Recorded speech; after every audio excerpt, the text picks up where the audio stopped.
I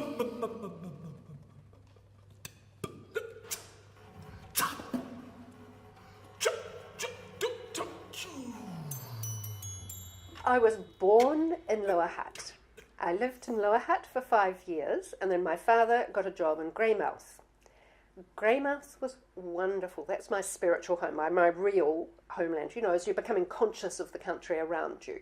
I loved Greymouth, the mountains, the cragginess, the way the sea crashes on the shores and drags the pebbles and stones and rocks back into the sea again, the noise of the sea, the wonderful sandy beaches, the forests, deep and green, so many greens, the hot springs, the glaciers, the tall mountains, the difficulty with which man actually was able to live there, that it was by the grace of the country, not any grace of your own. So I just adore the West Coast, just amazing. When I was 10, I had to go to Dunedin myself, and I lived in Dunedin for a year by myself with an aunt, because I had to have work done on my teeth. They didn't have an orthodontist in Greymouth, so I had to go and have that done in Dunedin. While I was there, my parents said, we better go and catch her up, so they got a job in Dunedin, and it was there that I had my secondary schooling and university. My mother was a pianist and singer. My father had no training whatsoever in the arts. His father had been Wellington's first grocery builder, owner, and he set up the Four Square stores. So he was very much liked to say that he'd pulled himself out of the working class into something different. He became a Presbyterian minister. My mother, I never heard play, I never heard her sing, because when I was born, she was diagnosed with multiple sclerosis, and she says that the first way that was known was that she used to fall down the stairs carrying her baby, which was me, and we both end up at the end, at the bottom, laughing, and everybody else around will be crying. So this was quite a strange upbringing that I had. She was, I think she had been a marvellous pianist. I've got reviews that were written of her in her younger days. And she had, I discovered who her teacher was. She just told me he was the best teacher in New Zealand at the time, and I discovered him. And this was terrifically exciting, just found her quite by chance a few years ago. So she was very keen, of course, to have her children play the piano and sing, and we all learnt to sing and play the piano, and somehow with me it stuck. And she lived her life through me, which was quite a strange position to be in. You know, I always felt this terrific responsibility and pressure, almost. She wouldn't put pressure on me, but you know, there was this, I've got to be worthy of my mum. My first real important memory of a decision of some way, and not a decision about a possible direction, was when I was 10. I decided I was going to try writing music. I played a lot of it. I was going to try writing some. I was going to write my own. So I sat down with a pencil and manuscript paper and worked away for 2 hours, at the end of which I had written 2 bars of what I recognised even then was horrible harmony. I'd worked so hard on it, and it just didn't say what I wanted it to say. It was very ordinary and boring, and even I could tell that it was full of mistakes. I thought, no, that's not for me. No, I'm not going to write music. I'll play music. So I played music and did a huge amount of things. I got myself a scholarship to one of the British schools, which I didn't take up because I just started university at that time, and it just wasn't the right time. But there was one other early indicator of where I was going to go, and that was a dream I had around the same time, about this 10-year-old age, when one starts growing up. And I was standing in a large room with a wooden floor and big white walls, and it stretched a long way, and there was a big black grand piano, a 9-foot grand piano beside me. I wasn't playing it in this dream. I was standing beside it talking about music. And I was describing music and explaining it to a large company of people. And I woke up and thought, oh my goodness, what's all that about? You know, but it was such a vivid dream. And actually that is what I became. I became somebody who taught music, lectured on music, made music. And it goes back to those 10-year-old memories and dreams. When I went to university, I was under Peter Platt, who was absolutely the most amazing professor, a terrific, very funny man, for whom nothing was impossible. And his students were given so much enthusiasm for everything. He was terrific. In those early years at university, there was no teaching of composition or piano. It was all academic music, which really wasn't very academic, but musicology, and particularly early musicology, was very important, with John Steele doing a lot of musicology, but so did Peter Platt. So I thought, right, this is for me. Then in my third year, they brought in some conservatorium subjects. They brought in piano, which was taught by Johann Giesel, and they brought in a composition. And I thought, oh, I'm a pianist. I'll get some good grades, and this would be, easy marks and easy way through my degree. And so I took piano, and suddenly discovered that I'd missed it enormously in those years when I'd stopped playing. And so I decided maybe there was something in this. Maybe I could be a pianist. And then Jack Spears came along, and he attempted to teach me some composition. In fact, I don't know, I suppose I did learn a fair amount from him. And he'd been at Berlin and studied with Boris Blacher. And when it got to the stage of me being in my final year, I had 7 years at university. And when it got to my final year, we were looking around for places to go, and I decided I did not want to go to England and just have exactly the same atmosphere that I had been brought up in, and it was going to be Germany. So Jack said, you'd better go to Berlin. That's where I was, and that's the centre of everything. So I went to Berlin. Boris Blacher was no longer around. Frank Michael Bayer was my teacher, who was very nice, but nothing special, very, very workmanlike. And Berlin was nothing. I mean, I'm not talking about the city, but the school was no longer what it had been, and the centre of things was Cologne. So after a year or two, and particularly after I'd won a couple of big prizes at the Darmstadt summer schools and found some people, eventually I found my way to Cologne. The Darmstadt schools were very interesting. Of course they were. I mean, there's summer schools, everybody knows about those. But for me, it was an indicator of my place in the world, because I met lots of people, and I was dead scared of everybody at those days. I still am. And because everybody is better than me. But I got the prizes. The 2 years I was there, during the early 70s, I got the Königstein Prize in New Composition, which was, quite extraordinary. There were people from all over the world. I had no idea that this was an honour. I just took it as one of those things that happened to one. So that was very exciting. And I was also given, in my second year, I was given a residency at Boswell in Switzerland, which was something which was given to you to go and write music. In those days, residencies were very rare. They've become quite common now. But again, I had no idea that these were huge honours. I was thrilled to have them, but, looking back, I think it showed a certain confidence in what I was doing that perhaps they didn't have with other people nearby, but then maybe it was just that I was rather exotic. For one thing, I was a female composer, and around the world there were hardly any female composers. They were still looked on, but particularly in Germany, which was very kind of rigid and not very outward looking in many ways. But female composers were a rarity, and so everywhere I went I was given terrific advantages. And performed a lot, and just given a lot of opportunities. The Darmstadt school, people played my music, and the people who played it were the performers who'd sprung up in Germany after the war, and who had become, after the war, very much sought after to be professors at the universities or conservatoria. And so my pieces were played by Christoph Kaskel and by Alois Kontarski, a whole lot of really interesting people who all happened to be professors at Cologne. And they said, well, would be welcome here. And so Kontaski invited me into his piano class, and I didn't have to audition. I did have to audition for Stockhausen's class. Now, all the people there at Darmstadt had said, you must come to Stockhausen's class. He's just started teaching. He'd started teaching that year, and it was the great thing. And I thought, oh yeah, well, this sounds quite fun. All right, I'll give it a go.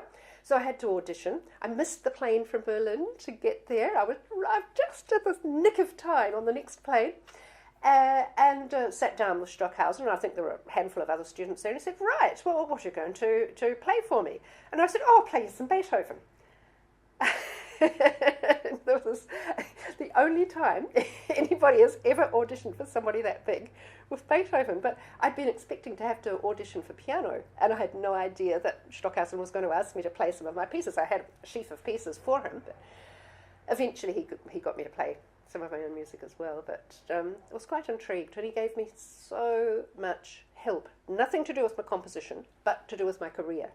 Finding places for me to go, taking me with him all the time around Europe, introducing me to so many amazing people, composers, who seemed to like what I was doing, and it was interesting. But Stockhausen didn't teach you composition. I learned nothing from him. He looked at one of my works in the 4 years I stayed, and I've got the doubtful distinction of being the student who stayed with him for the longest time. Most people got out after one semester. But for me, it was useful because I got to travel around Europe and hear all sorts of contemporary music festivals because he had works in them, and he was a very proud kind of person and needed an entourage. So I became part of the entourage, which made him look impressive.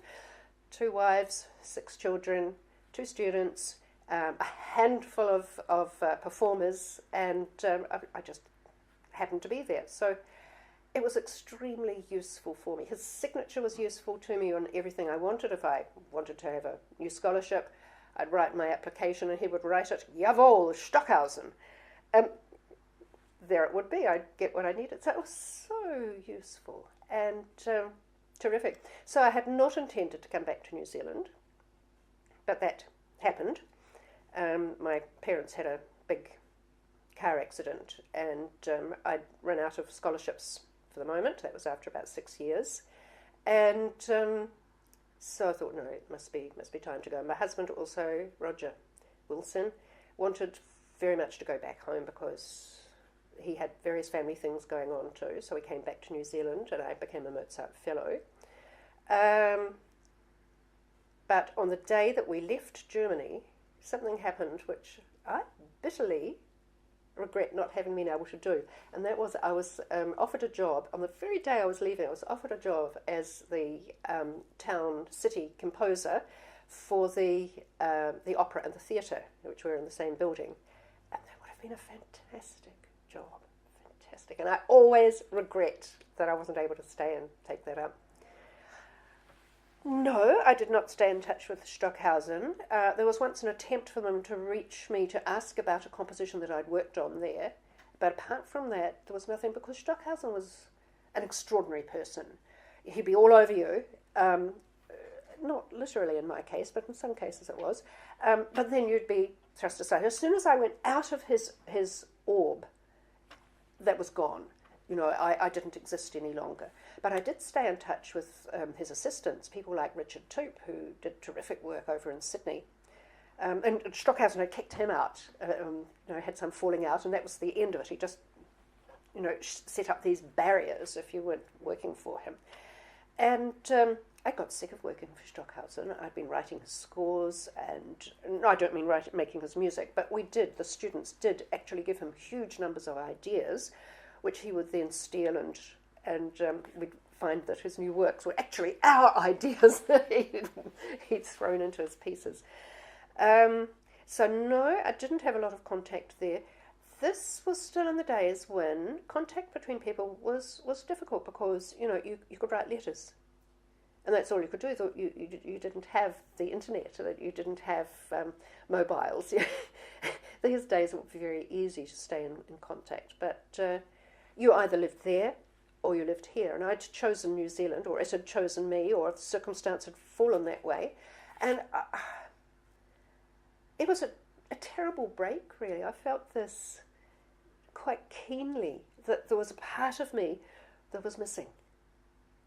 Quite strange. I've never talked of this before, but we love Dunedin. I mean, Dunedin's a marvellous place. Again, the hills, the mountains, but also the sun and the ice in winter. There's a special feeling in the air that you don't get so often. We've had it in Wellington in the last couple of days, but mostly you don't get it here. But it's that brilliance of iciness in the air. No wind to speak of, but just this terribly skiddy hills. And they tell me that everybody puts on rugby socks over their shoes now so that they don't fall over going downhill. So that was a big problem in Dunedin.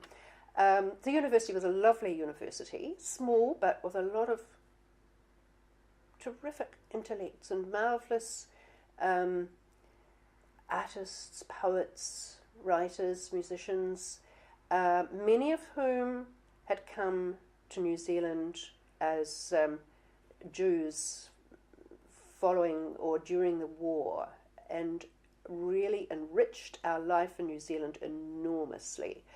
And there were these people to meet, and I, would sort of almost bow down and put my forehead on the ground in front of them. Some of them were such famous, wonderful people, but they would treat you, or treated me as, I couldn't believe it, that I was one of them. I couldn't understand this, that they would treat me with as much honour as I was treating them, because I learnt so much that for a little country like New Zealand, there was nothing here. And these people brought so much intellect and artistry to the country. We're so lucky to have had that inflow of people. So Dunedin was a very interesting place to be. Yes, it was from Dunedin to Wellington. The reason was that Roger is a singer and reliant on jobs coming in to go and perform in various different places. He wanted to be available to people all around the country. Now, we were getting jobs as far north as Kerry and as far south as, well, Invercargill, I suppose.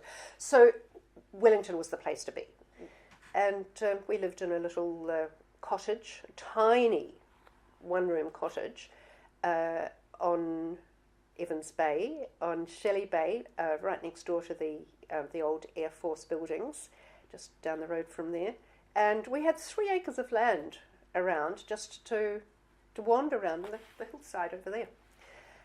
So that was great. And then we had children. By the time our first child was 10 months old, it became apparent that walking on that hill was not a great thing for a little child. We needed a bigger house, and so we found this one on the other side of the water, and still have the great view. Life back in New Zealand is not what it was like in Germany. In Germany, everything had been so much further advanced. Like if you think of going back to the early 70s, there was very little going on that wasn't 12-tone music. It was very boring being back here musically. There were not the composers around to discuss music with, to create new directions with. It sounds very, very kind of banal, really, very, very silly in some ways, that I didn't make myself a leader of this is what's going on, do things like this. It was actually very hard because I found people very kind of self-centered, and what was going on here was what they were interested in, and it wasn't what I was interested in at all. I'd left that all behind and learnt so much more, just so many new directions and new ideas that New Zealand wasn't ready for. And so I did very little composing at that time. And people often say, why did you stop writing? I never really stopped writing, but circumstances became so difficult that the music that I had been wanting to write was no longer possible because there wasn't the audience for it here. By the time there was the audience for it here, which means that New Zealanders were all catching up and writing wonderful things, and gradually finding what I'd been already aware of, finding out about composers like Ligeti, for instance, whom I worked with when I was in Cologne, and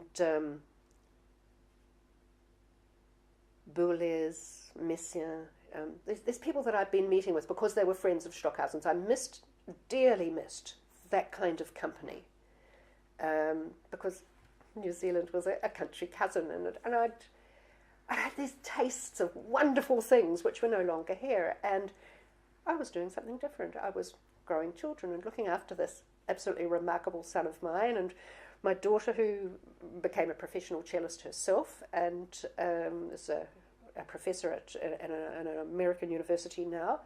And so this sort of family world became very important, but also it became very important to me to teach.